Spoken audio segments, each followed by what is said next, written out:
Hello, everybody. Welcome to episode 94 of the Not Joanna Eggs podcast.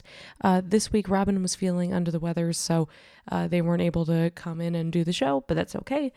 We've got a special guest taking their place, and this week it is Jacob Davison. He is joining me to talk about cartoon episodes that talk about cults, and there's surprisingly a lot of them. We go over 4 of them. This includes The Rescue Rangers, King of the Hill, The Simpsons, and Rocko's Modern Life.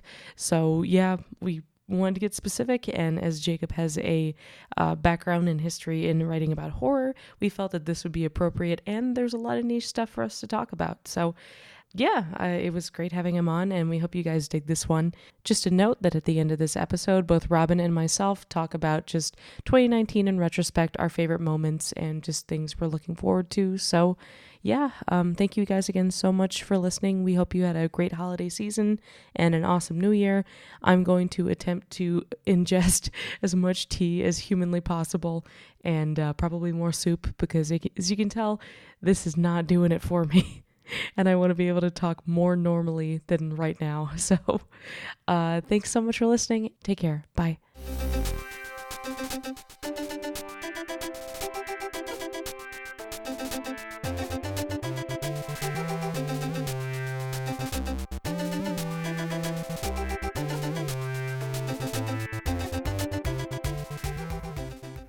Hello, everybody, and welcome to another episode of the Not Joanna Eggs podcast. I am Tracy.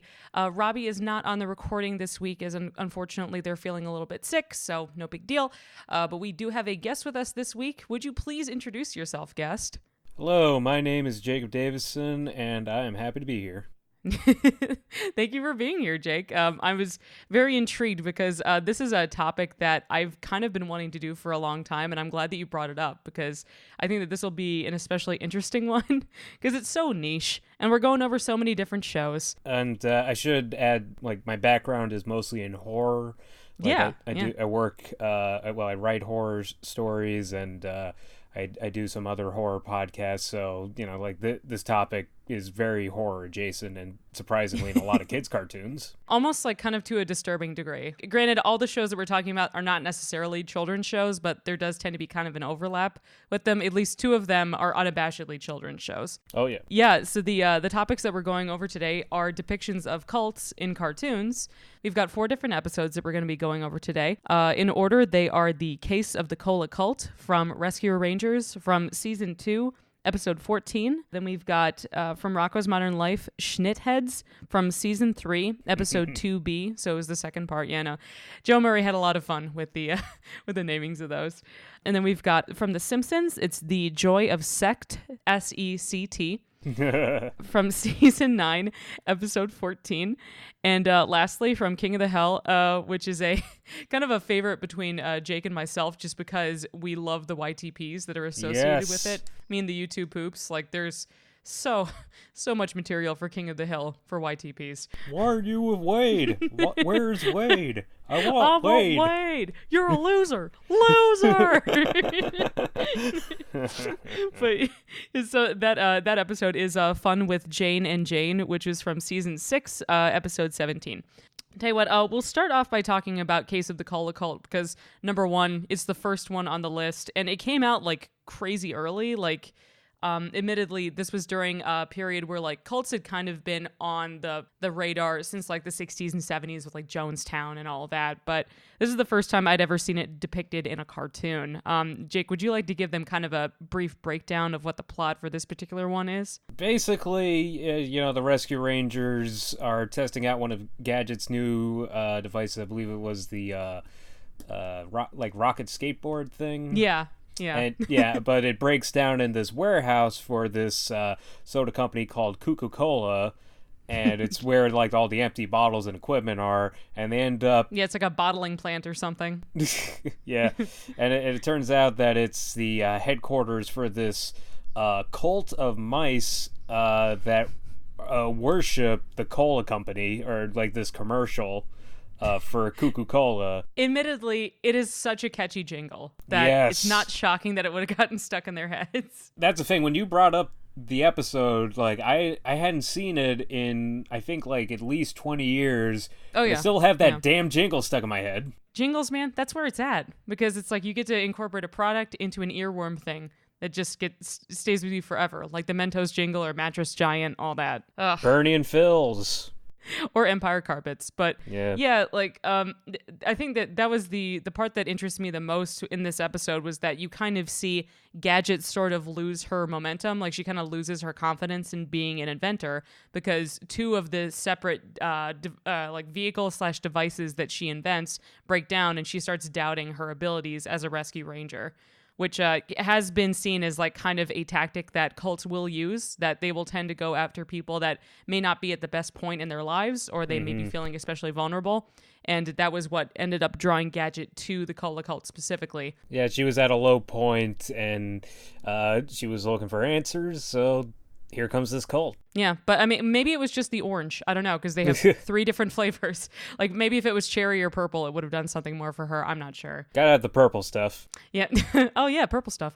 I would have gone after cherry myself, but that's just me. Yeah, and yeah, that's the thing. Like, there's this whole big ritual with the Coca-Cola cult where they all gather together and watch the VHS tape commercial for Coca-Cola with like people drinking the soda, and they're in space, and there's explosions and bright colors, and a little trippy. I assume Don Draper was behind that commercial.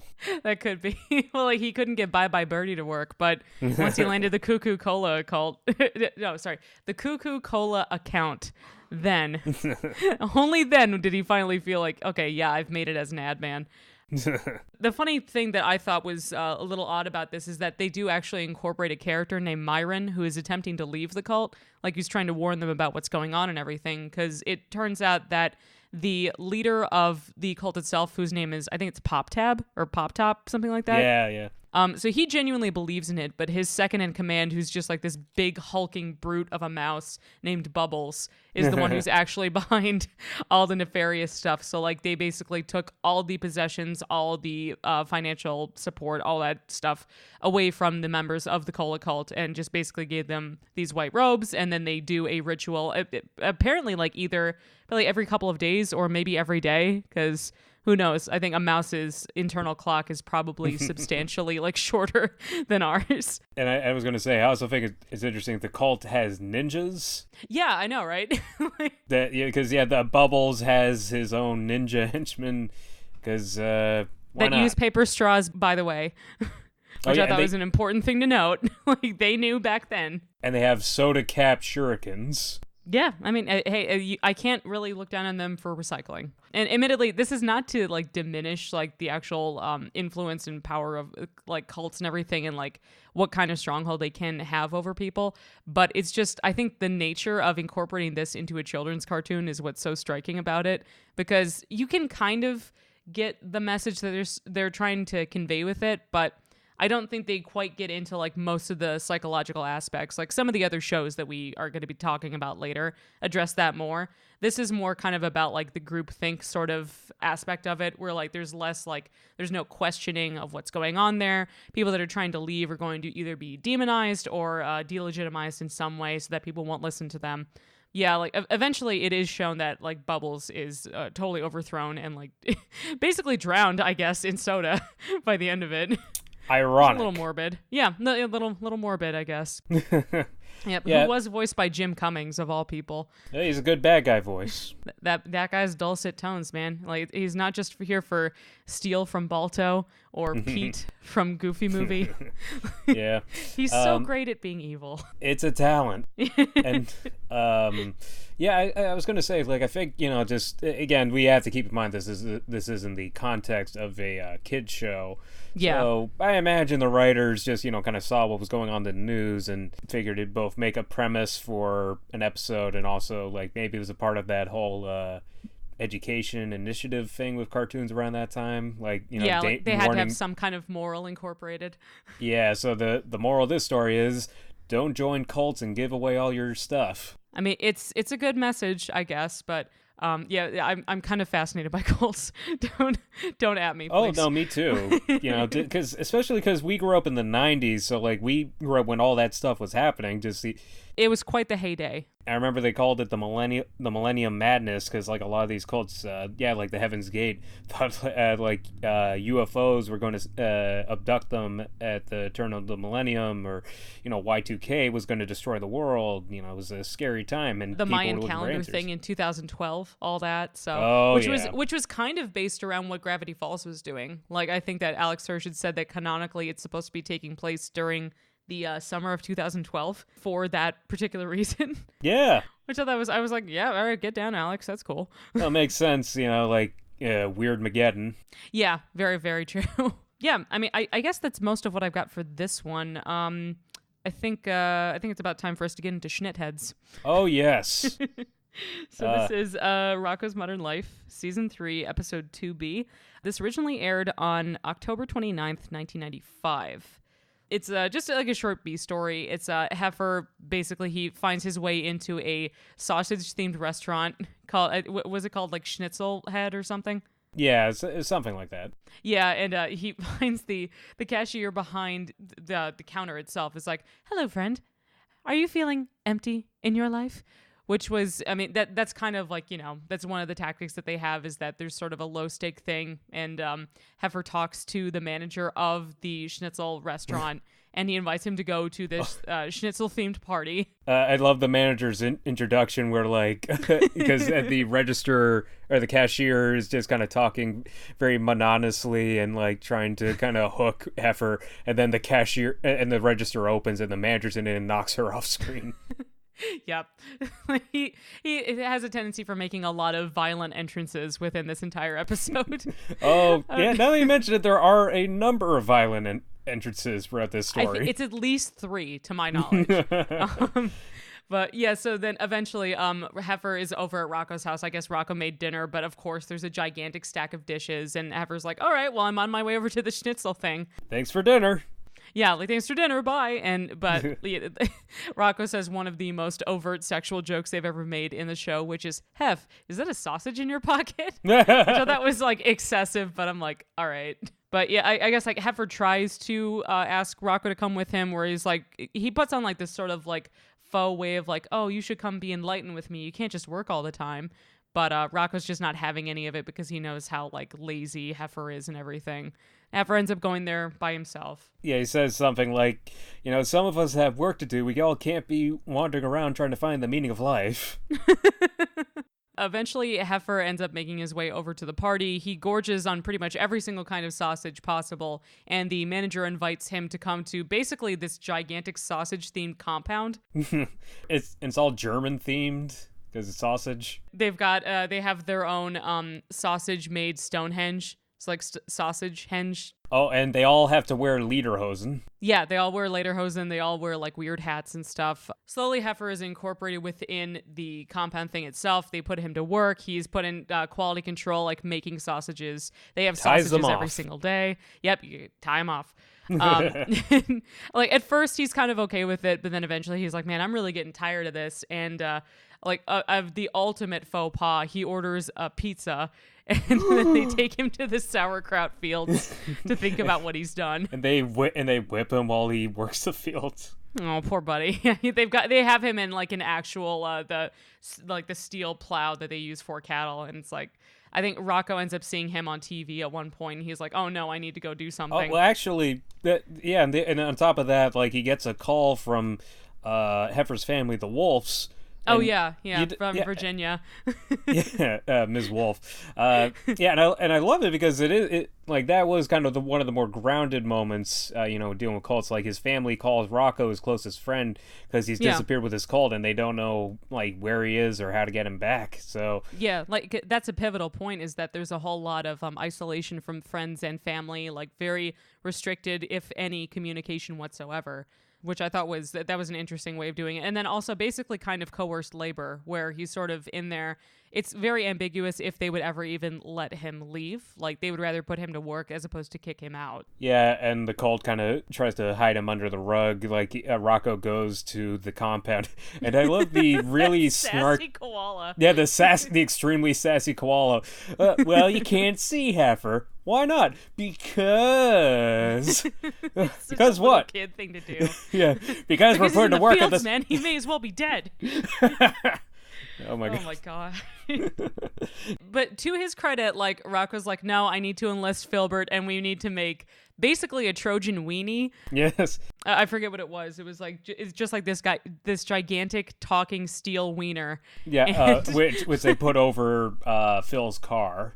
Yeah. Oh no, I think it was Rocko's car. Like, right. I think they hollowed out either like wherever the sunroof was, or if he never had one, they cut a hole in the top of it. Yeah. Where I'm like, damn, Rocko, get down.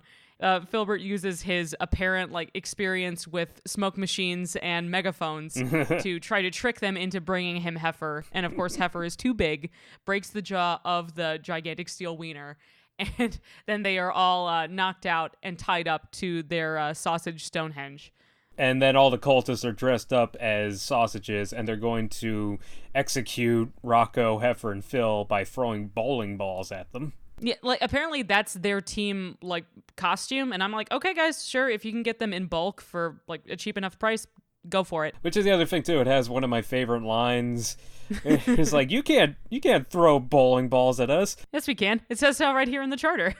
Let he who does not believe in the ways of the sausage, let him go and not throw bowling balls at him. See, it says not to throw bowling balls at us. It's up to interpretation. Which, again, one of those jokes that you never really get until years later. Yeah, well, because I didn't know what interpretation meant at that point, and I'm just be like, oh, so they're just being mean. But, like, no, I'm like, no, yeah, that checks out. It's kind of a religion thing. Yeah, as one does. And then, of course, we've got the, probably one of the best out-of-context lines ever is this deity descends onto the compound named the Supreme and Almighty King of Wieners. Yes. It's just this gigantic talking purple wiener. He's just like, I've come with to a take crown and wings.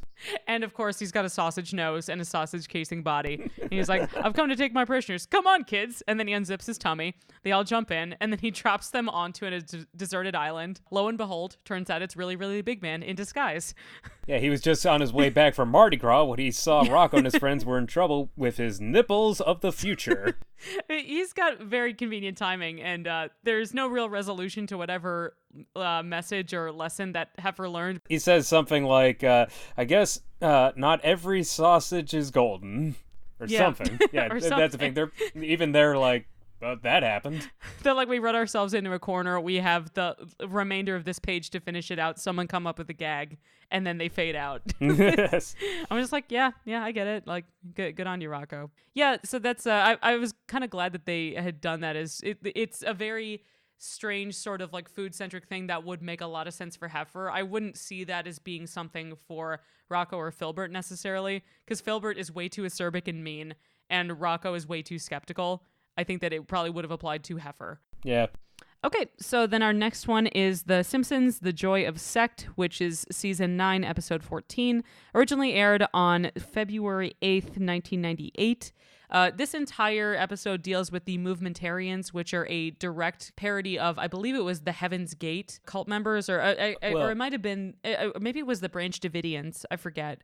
They were kind of roughly around the same time, or at least at the time they would have been writing it. Yeah, and funnily enough, it was also a little bit of a swipe at Scientology, which... Yeah, I think, was it Nancy Cartwright? Isn't she a Scientologist? Yeah, Nancy Cartwright's a Scientology, but I was looking into the trivia. I never would have anticipated that. I know, but the funny thing is that she was okay with it because, basically, the episode was about a cult, and she considers Scientology to be a real thing, so, completely unrelated. Yeah, exactly. So the interesting part about this episode is that it's the Movementarians, which Homer initially sees them when he takes Bart to the airport to go see, I think it's their football team or basketball team. Oh, everybody came to cheer us on even though we lost. We lost. I'll give you something to cry about, and they just start rampaging and overturn the plane. Yeah, they somehow turn over the plane, and there's only like 30 of them, and then it sets on fire. As one does. But it also references something that I remember this being a joke in airplane, I think, is that there used to be people like Jews for Jesus or the Hare Krishna Scientologists, all those guys that would be hanging out at airports as a way of recruiting people. There have since been laws and like no soliciting acts that have been passed to ban them from going to the airports to like not harass travelers and everything. But I had talked to my parents about that before, and that was like a very common thing, is that they would just be harassing you. Like, all this stuff is very pre-9/11 because this kind of shit would not fly nowadays. Yeah. At least not at United States airports. But yeah, Homer, he dismisses the Hare Krishna, and I don't know if it was a Scientologist or someone else. One of them was a Unitarian or maybe a Jehovah's Witness. Yeah, I think that sounds about right. And then eventually he gets to the Momentarians, and they invite him to a free retreat that weekend. And Homer keeps questioning whether or not it's free and this weekend. It is free, right? So I don't have to pay. Yes, it's free. And when is it? This weekend. But I don't have to pay. I think we just kind of start to get into the era of jerk-ass Homer. Like, This is kind of the start of it, because he's so casually awful to them. He treats the trip out there as like a fishing retreat for himself. Out of the way, jerk-ass. He practically mows them down, and then they just find him like fishing and humming along to the Batman theme song. Yes. Yeah, they eventually kind of pressure him into going into like the demonstration sort of thing, like into this theater hall. There's another tactic that they use where they're trying to play this film stating that they're waiting to go on their spaceship to go to Blistonia, which is a direct reference to the Heaven's Gate cult, because they were waiting for the Hale-Bopp comet and then ascending in a spaceship to do something, I forget, but there is a tactic that they use where there were several people within the crowd that try to get up and leave, but they end up using the spotlight and talking to them directly to use peer pressure to get them to stay, like in a way of like having them not try to rock the boat or like make a fuss or anything. Eventually, a lot of them end up sort of absorbing it. Like Mrs. Krabappel's there, Otto is there. I think Moe is there too. Yeah. Maybe Barney, I forget. But like the only one that they really can't seem to crack is Homer. Yeah, because like Homer imagined a completely different movie while watching the propaganda movie, which was like 3 hours bored. long.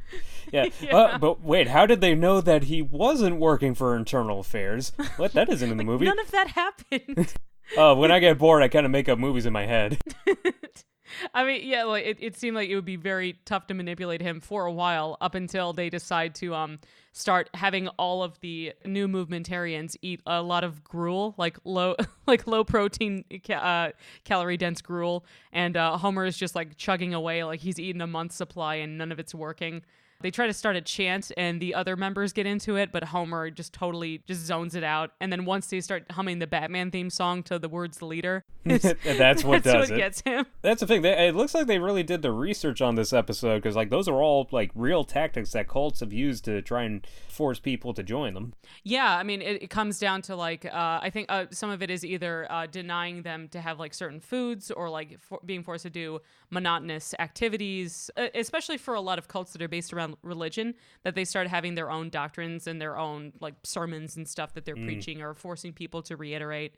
I liked how dense they were when it came to research for this, because they're like, okay, we know we have to get this right. A lot of it's still going to be very kind of silly and hokey, but like some of the core information that they're getting down for like showing how it can be influential to people is all here, which I thought was very, very smart on their part. Yeah. It should be noted that Marge is the only one who's just like, from the get-go, is just like, no, I want nothing to do with this. Like, it's the toughest for them to break her, and she pretty much is like just adamant about not wanting to be involved with it. They appeal to Lisa's need to have good grades, Bart's need to like just kind of cause a ruckus, and then they end up brainwashing him. And even Maggie's in on it for some reason. Seeing Maggie's smile is like the creepiest thing ever. I love how they get Maggie. They just have a leader version of Barney the dinosaur. Yes. Oh man, like something about like it was Barney the dinosaur in this episode, and also Humphrey the hippo in The Critic. It's just something about like as a kid who loved Barney and now in retrospect is like, man, this is so insipid. I love seeing Barney getting taken down a peg. I'm with you. You heard it here first, folks. Yeah. I think Barney is kind of dumb. Yeah. Oh my God, you're gonna set the internets alight. That's right. Don't at me, but maybe at me. Yeah. All you Barney stands.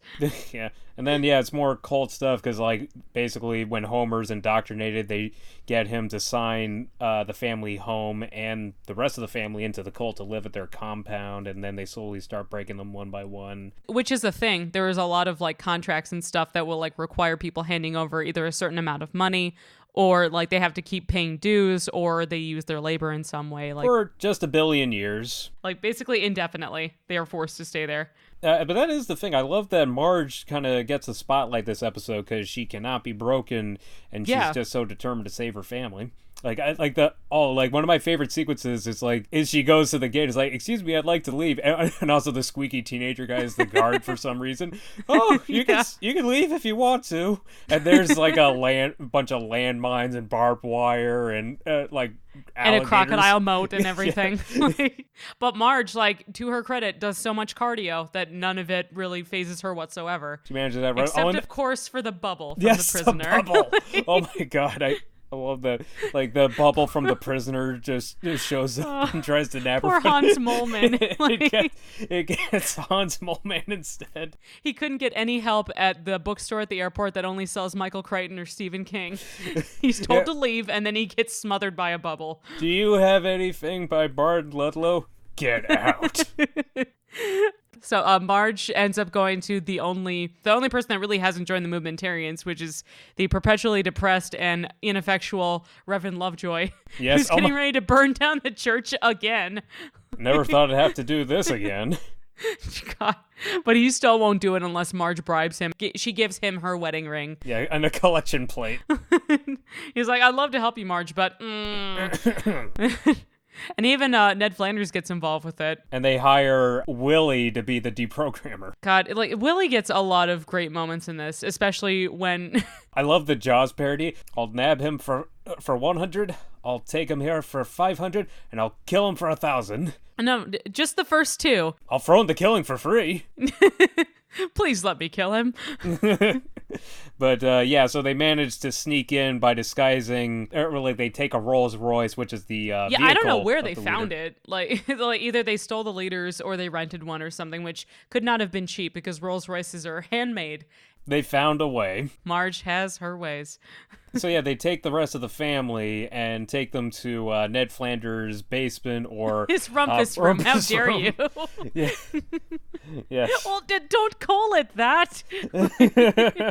Yeah. And, I think that whole segment was inspired by, well, there were a couple movies and especially TV movies about deprogramming people who had joined cults. Oh, yeah. Because also that was fairly common that, like if a family member joined a cult, sometimes you need to hire somebody to, like, basically kidnap them and to get them to stop believing in the cult because they had such a strong hold on them. Like, there was even one with James Woods that was about him being a deprogrammer. You can sometimes see the extent of the abuse and impact that will have on a person that was formerly in a cult is that they start to lose their sense of self, or they don't end up believing in their own, like, instincts or doubt their own sanity in some cases. So it can be an extremely difficult method to have to deprogram someone. So, like, it's not just like getting straight up therapy or taking medications or whatever. It's like years and years of, like, getting exposed to that kind of stuff. I don't quite know if it's quite as widespread as it used to be with, like, actually hiring deprogrammers and stuff. Like, sometimes there's more like online resources, like communities and stuff that they can talk to as well.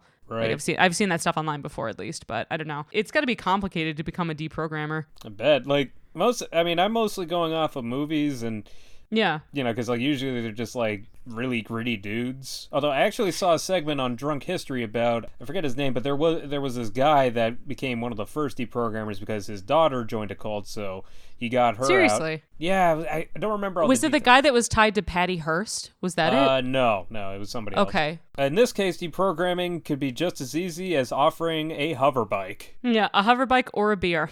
Yeah, no, I love that. Hover bikes for the kids, the beer for Homer. Don't touch them; they're just rentals. We gotta bring them back later. They're just Huffies on fishing line. Yeah, and I love that Ned does the hover sound with a comb and a paper towel. Yeah, it was. And then the movementarians send out their army of lawyers to track them down. Release the lawyers. And then it's like the Batman opening, like they go down the but they live in a firehouse. firehouse. Yeah, and it just says, and their license plate says, sue you. Basically, the lawyers come in, basically like a SWAT team, and bring back Homer to the compound. He's our husband now. Yeah, but because Homer had the taste of sweet, sweet beer, he's come to his senses and decides to open the forbidden barn, which they are forbidden from going into, and unveils a giant UFO. Suddenly picking lima beans seems boring in comparison. The leader says that because of his lack of faith that humanity won't be saved, and the UFO floats away, and Reverend Lovejoy throws down his collar because he's the real deal, and everybody's shocked. But then the UFO starts coming apart because it turns out it's just the leader flying some kind of bicycle helicopter with bags of money with dollar signs.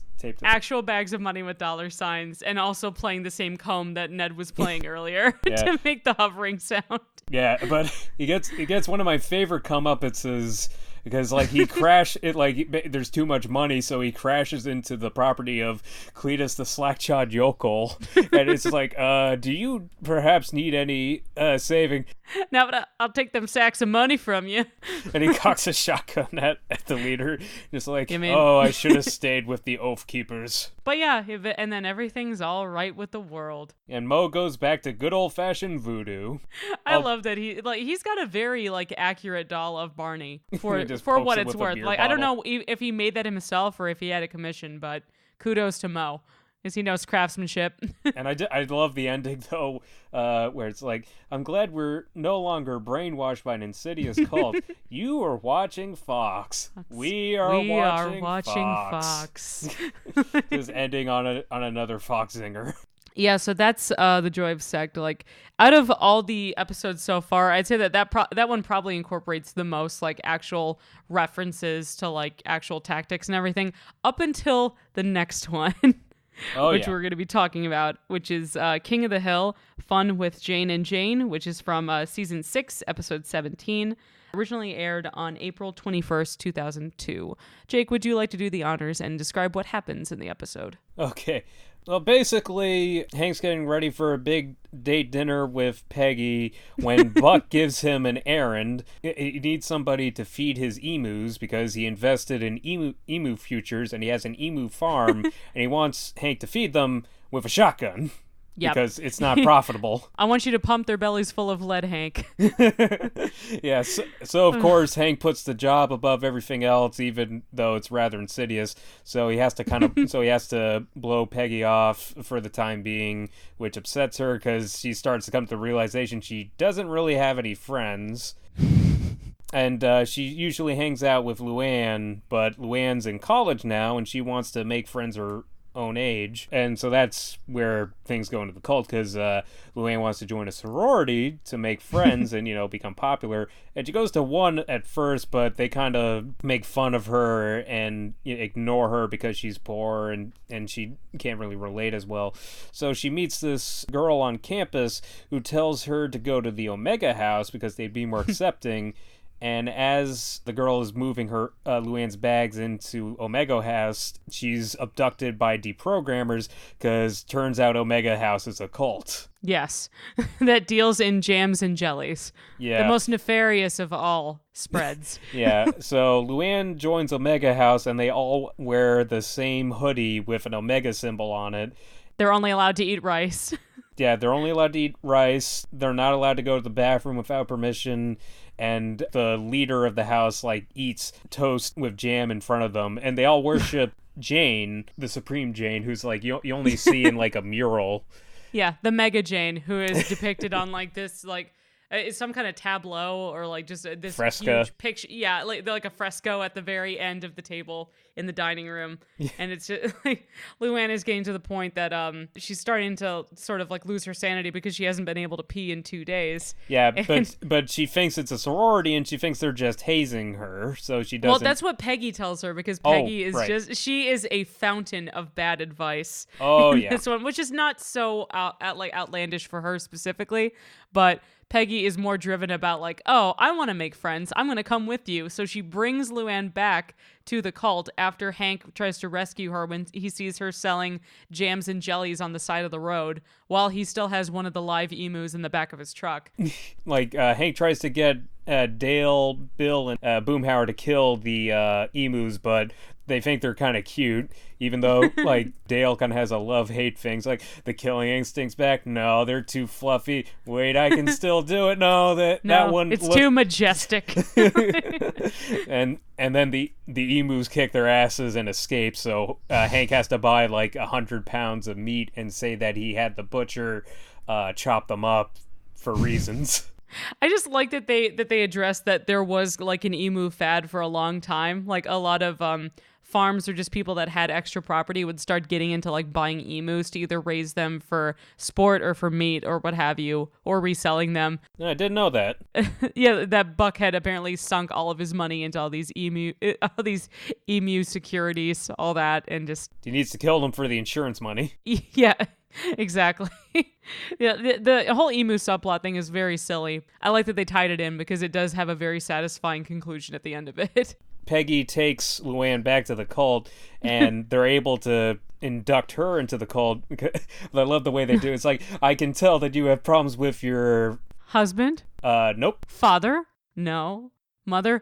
How'd you know? Because we understand you. We love you, Jane. And that's called cold reading, that she's basically trying to find the best way to like hit whatever emotional issues or triggers that she has to try to resonate and make a better connection with her. All the other Janes or all the other cult members are so just exhausted, and they have only been eating white rice for the better part of who knows how long, that they're like too weak to really be able to work that much, even though they're about to be shipped off to a ranch that's basically more forced labor.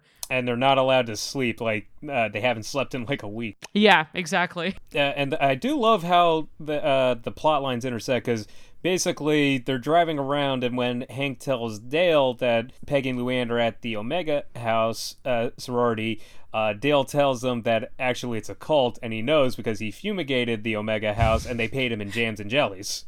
I mean, I would be pissed too if I got paid in jams and jellies for a job like that. Yeah, but then they go over, and this leads to what kind of became a meme. Has been a meme for a while, where Hank asks some of the Janes at the front gate, "Hey, are you all with the cult?" "No, we're an organization that teaches peace and love." And yeah, this is a cult. And yeah, so they have to try and stop Peggy and Luann from getting on the bus and being sent to the forced labor camp, and they can't get fruit of them until like they've got all the meat that they were going to try and fake being the emu meat. It's just steaks in the back of his pickup truck, which it might have started to go bad, but they managed to like do their own barbecue and grill the meat so that they can attract the cultists, because they're so hungry and haven't had anything substantially eaten so long. And with some willpower, they managed to convince Peggy and Luann and everybody else to not leave on the bus and have some steaks. It's the most Texas-style deprogramming thing I can think of. The power of barbecue. But also I love the actual ending of the episode where Buck is trying to get into his car and all the emus gang up on him and kick his ass. You're like, no! And then they just destroy him. Yes. It's like, emus are kind of terrifying. Oh, they are. They're basically dinosaurs. The most efficient killing machines ever created by God. The emu. They got beaks. Yeah, they got beaks, and they got eyes as big as like grapefruits or whatever. Or maybe that was ostriches. I forget. But yeah. This episode came out around 2002, so this was like peak post Millennium cult times. Like you're saying, like they had the whole Heaven's Gate thing to it, and this was after the Millennium, so this was after there Yeah, I'm pretty sure there were some other cults, but yeah, just because it did have that vibe, and like it was still on people's minds. Definitely. Well, and that's another thing about cults is that a lot of them will attempt to legitimize themselves with some kind of either industry or religion or like a group aspect incorporated to it. Like it's usually something like religion, but I mean, it could be something, like a yoga group or whatever. A multi-level marketing. Yeah, I mean, honestly, MLMs are the new cults. Like, it's kind of accurate Yep. because it's like, like they end up making more money by just recruiting people as opposed to actually selling the thing. They get trapped in there if they're in debt or they can't buy their way out or whatever. It's very predatory and gross. Oh yeah, like actually, I had an experience with that. Oh, seriously? Yeah, without naming the company for fear of whatever would happen to me afterward, I did get tricked into attending a multi-level marketing meeting. Because of somebody I went to college with said he had a job for me. And yeah, that's the thing. Like, they don't tell you what it is. If they're super vague about it, just run. Like, in general, listener, if you're hearing about this sort of stuff, like, just be very skeptical. Especially people you used to go to school with. Yeah, or you have a very tenuous relationship with them. Like, maybe, like, a high school friend or a cousin or a distant friend of a friend, like, all that kind of stuff. Because it's sneaky, so. Yeah, no, basically, I went to the meeting, didn't give them any of my info, left, and completely ghosted that guy. Dude, totally fair. Like, I'm very wary about that stuff in general. Yeah, no, and you have a right to be. Honestly, the scary thing is that you can tell how tempting it can be. Because, like, I mean, I was sitting there and I didn't want to leave because, it was kind of like the movementarians thing. I was afraid to leave early, otherwise they'd pick me out.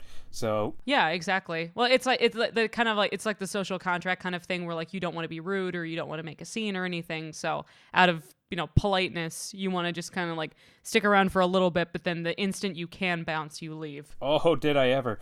But fair. that's the thing. It was there, and I could see how tempting it is to some of the other people, and like I don't, like you could tell that. Desperate times call for desperate measures, and it's something that could actually hook people, which is terrifying. And there's nothing inherently wrong with wanting to like be an entrepreneur or seek out some kind of business, especially if it's a product or something that you're interested in. But if there's any place that requires you to pay that kind of money up front or is basically demanding that you pay money to work at that particular job, definitely be extremely wary about it or just avoid it at all costs because that kind of stuff is very sort of nefarious. Oh, extremely so. Sometimes I kind of feel that that's sort of the thing with internships and everything. Like when they force you to do that sort of labor stuff, they should be getting paid for the kind of work that they're doing. And it's like that's fair. It's not supposed to be like a sort of pay your dues kind of thing. Like, no, I think that they should be paid for legitimate work. Agreed. I don't know. Thanks, boomers. Okay, boomers. But so I feel like these episodes in particular really exemplify kind of like the perception of cults on that time, and in a lot of ways that these were warnings to viewers to watch out for these sort of things. So exactly, it's also educational. Yeah, for sure. And it's like the problem with discussing something like cults is that like it's an inherently very dark sort of concept because no one wants to think that the sort of group or person that they might be affiliated with or whatever does not have their best interests at heart. But it's something that you kind of have to approach in a very pragmatic way. And I think that by doing some depictions of that within cartoons, it's a good way of like showing people like sort of lower stakes or like an example of what is involved with how they recruit people, how they keep them there, like how they'll be demonized or delegitimized if they try to leave or be critical against them, and all the tactics that they use for trying to suppress anyone like reacting or speaking negatively about it. Which is like it's scary stuff. Oh yeah. But yeah, like within these stories specifically, it's they don't show any of like the extremes, like the worst cases being like your Jonestowns or Heaven's Gate or stuff like that. Which is like that's just horrific. Yeah, it'd be kind of hard to spin that for comedy. No, yeah, I mean like no one would want to see like a Jonestown like Muppet Babies or something. That'd be awful. But like, yeah, okay, probably too bad taste there, but you get the idea. Like within these things specifically, it's showing that like most of the characters that get involved with them have some kind of either vulnerability or they're at a low point in their life, which is why it's there's something about that group that's either resonating with them or they're trying to promise them something that they don't currently have. have, which is like one of the first ways to like resort to it. And then it gets down to like things like, okay, you can't talk to your friends and family, or they start systematically restricting any freedoms that they previously had. But you know, like, there's a lot of like crappy people out there, and you have to be very wary about this kind of stuff, and protect. And especially if you have a friend that's getting involved, like tell them that you're worried about them because they might need it. Yeah, well, I think, you know, it's for me, it's also, you know, just kind of the fear, you know, like going into the horror side of it, you know, just that, you know, because like the, you know, like you don't have to be like, you're not stupid, or you're not any less if you get tricked into or conned into being into a cult. That's the thing, like it can happen to anyone, which is what makes the concept so terrifying, that people that you otherwise would consider to be rational, smart people could buy into the craziest things. Yeah, and that's the thing, is that like a lot of people that tend to either get into cults or inadvertently brought into cults, or like somehow get coerced in one way or another, they're actually generally very smart people. Like they're above average intelligence. They're generally a lot more open and conscientious when it comes to other things, and like they're more willing to try new stuff and tend to be more open-minded. But at the same time, like maybe they have some difficulty, like, you know, like they don't want to be rude, like they are a lot more agreeable when it comes to doing things. So, but it's gross, because then those people end up using those traits against them, like leveraging that as a weapon, which is what can end up like perpetuating that kind of cycle. Which is right. But you know, like it does happen, but like I don't want this to be like a thing to like make people feel bad if you've ever been involved in something like this. Like I've been involved in something like that. It's not a good time, but it's like, you know, then you end up doing some soul searching, you know, like figuring out like, okay, like you start to recognize like certain aspects of your behavior or things that maybe you could change, or like other things you want to focus on instead. So right. it's yeah, you know, it can happen to anybody, and like that's what these people do, is that they're master manipulators, and that makes them the ones in the wrong. Right. So I guess that's most of what I had to go over. There's obviously a bunch of other episodes relating to stuff like this. Like I think Family Guy did one, which is it's okay. But it's just the amount of them that kind of like came out roughly around this time is obviously no coincidence that they had to reframe it for a different audience. So yeah, but, like we were talking about, there was just so many like real life cults operating around that time and in the news that it was on people's minds. So, you know, pop culture reacted. Yeah, and that's the thing. Like all these episodes are very well written. They're very funny and have a surprising amount of weight to them. Yeah, I mean, I don't think that a lot of the content that they are talking about is demeaning or like in a, you know, like kind of shitty way. You know, like they're showing like obvious reasons for why those characters would have ended up in that situation. Yeah. But yeah, okay. I guess that's pretty much it. Let's say we'll do our handles now, huh? Sure. Okay. So Jake, where can they find you online, or any projects you want to promote, anything like that? Okay. Well, you can find me on Twitter at Jacob Davison _. That is at JACOBDAVISON _. And as for other projects, I co-host the horror podcast Eye on Horror with Jonathan Correa and James J. Edwards for iHorror.com. We talk horror movies and different genres and topics. So you can find that on iTunes and Podbean and stuff like that, or through the website iHorror.com, or, you know, the social media handles for that. And cool. I also write for the horror anthology audio drama series Dead Time Stories, which you can find on iTunes and Google Play. It's kind of an audio version of your Twilight Zone, Tales from the Crypt type stories. A lot of fun. Sick. Cool. All right. And so you can find me on Twitter and Instagram via @TCTroush. If you want to look for our show website, it's notjoannaeggs.tumblr.com. You can find our episodes also on YouTube as well. Just look up Not Joanna Eggs. You'll see our little head logo thing in the search bar, and it'll be there. If you want to look up Robin's social media, it is at @lobster_writer on Twitter, and at @lobsterwriter on Instagram. And thank you guys so much for listening, and thank you so much for coming on, Jake. I've been meaning to have you on for a while. Happy to be here. I'm so glad I could do this. What an honor. Absolutely. Yeah, dude, anytime. And I guess this is probably going to be the episode that will close out this year. So yeah, yeah, right? I don't know. Like, we're going out in style and saying see you later to 2019, and Yeah. welcome I mean, to. it kind of ties into the millennium cult stuff we were talking about, because like all that like the Heaven's Gate stuff happened on New Year's. Yeah, there you go, and also the end times of 2020. So yeah, Yep. we'll see what happens. Will the aliens come this time? Yeah, I don't know. Let's The find spaceship out. is coming. But yes. Thank you so much for listening, guys. Thank you, Jake, so much for being on. And Happy New welcome. Year. Happy New Year, guys. And we will talk at you next time. Bye. Bye-bye. Hey guys, thanks again so much for listening. Our intro music is Don't Hold My Breath by Ben Briggs. The outro is Wet Dreams by Phonetic Hero. Both were found on ocremix.org. If you like the show, please subscribe, rate, and review us, or tell a friend to check us out. We're on iTunes, Stitcher, and anywhere else you get your podcasts. Find the show website via notjoannaeggs.tumblr.com. Follow us on Twitter via @lobster_writer and @TCTrash. Not Joanna Eggs, because animation is for everybody. Hey, Robin here, just sharing a few of my favorite bits from 2019 and then things I'm excited for in 2020. Tell you what, 2019 has been a hell of a year.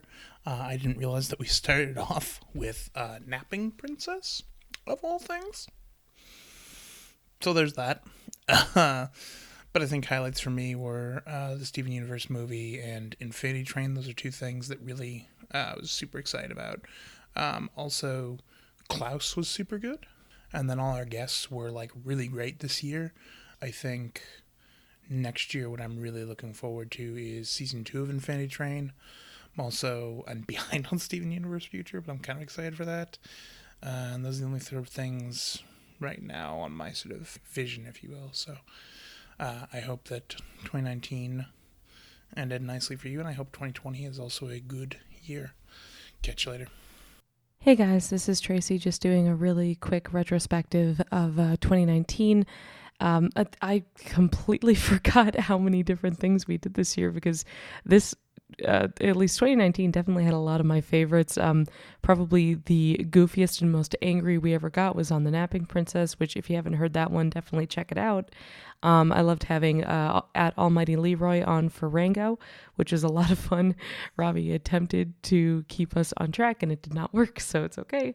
Extremely Goofy Movie was a lot of fun too. There's just so much wacky, weird shit on here. And as you can tell, if you're going through it on iTunes, I write all of the little subheading things for all the episode titles. So I really got into writing the ones for Infinity Train and Steven Universe movie specifically. So but I really just dug a lot of the movies that we did this year and TV series. But yeah, thank you guys again so much for listening. There's so much great stuff to check out for next year too. I'm very excited to see if they have some kind of subtitled version of the Lupin the Third, the first movie that had been bouncing around.